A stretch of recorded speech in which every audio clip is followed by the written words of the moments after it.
आज हम त्रिशदाय और उपचय स्थानों के बारे में बात करेंगे।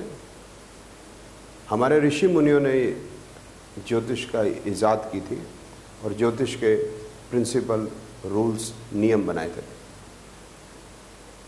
पराशर ऋषि ने बृहद पराशर होरा शास्त्र में कहा है कि 3, 6, 11 त्रिशदय हाउस है, त्रिशदय भाव है, मतलब ये बुरे भाव है।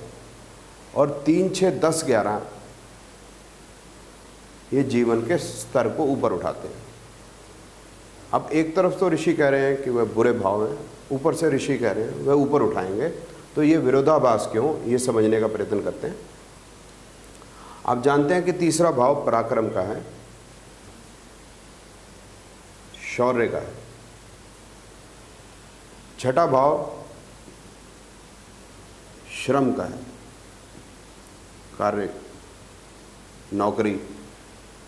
और 11वां भाव लाभ का है। तो आप पराक्रम करेंगे, शौर्य करेंगे और विजय पाएंगे तो आपका जीवन स्तर उठेगा।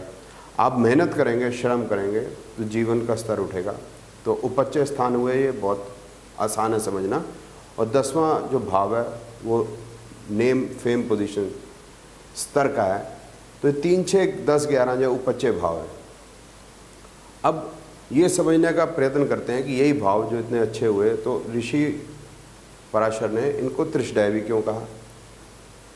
अब क्योंकि यह ऋषि मुनि कह रहे हैं तो बात तो गलत हो नहीं सकती, लेकिन उनका पॉइंट ऑफ व्यू क्या है, क्या कहना चाहते हैं, वो क्या समझाना चाहते हैं, ये समझने का प्रयत्न करते हैं कि उपचय स्थान बुरे भी क्यों हैं। अब देखें कि अगर आप शौर्य करेंगे, कोई कार्य सिद्ध करेंगे या किसी स्थान पर पहुंच जाएंगे, ऊंचे स्थान पर, ऊंचे पद पर पहुंच जाएंगे, जैसे आप प्रधानमंत्री के पद पर पहुंच जाएंगे, तो पूरे देश को आपसे आशाएं होंगी। उपचय से आप पहुंच तो गए, प्रधानमंत्री तो बन गए या चीफ मिनिस्टर तो बन गए, लेकिन लोगों की आशाएं जो हैं अब बहुत होने लग गई। अब उन आशाओं पर लगातार खरा उतरना वो इतना आसान नहीं। इसलिए भाव ऊपर उठाने के साथ साथ परेशानियों में भी डाल देते हैं। और एक बार आपने कोई कार्य सिद्ध कर लिया, जैसे सचिन तेंदुलकर है, अब उसने सेंचुरी मार ली। अब लोग हमेशा ही चाहेंगे कि वो सेंचुरी मारे, नहीं सेंचुरी लगेगी तो टीवी पर आप जानते हैं जर्नलिस्ट फिर क्या बातें करते हैं। और लगातार श्रम और कार्य, अपने स्तर को लगातार सुधारना पड़ेगा। तो ऋषि मुनि ने समझा कि जीवन के स्तर को ऊपर उठाएंगे अगर हम, तो एक ऋषि के लिए अच्छी बात नहीं है, क्योंकि उसको तो कोई पद पाना ही नहीं है, उसको पद की लालसा ही नहीं है, उसको तो स्पिरिचुअल पाथ पे जाना है। और अगर वो उसी पाथ पे जाएगा और वह ऊंचे स्तर पे आ जाता है तो उस रास्ते पे उसको कठिनाई होगी।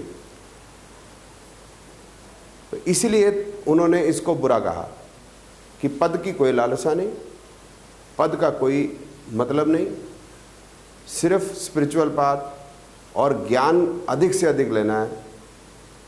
तो 3, 6, 10, 11 उसमें बाधक रहेंगे, 5 और 9 भाव उसमें सहारा देंगे। और वही मेन भाव हैं जो आपको स्पिरिचुअल पाथ पे भगवान के रास्ते की तरफ लेके जाते हैं। इसलिए ये त्रिशदाय भाव होते हुए 3, 6, 11 उपचय भाव भी हैं। धन्यवाद।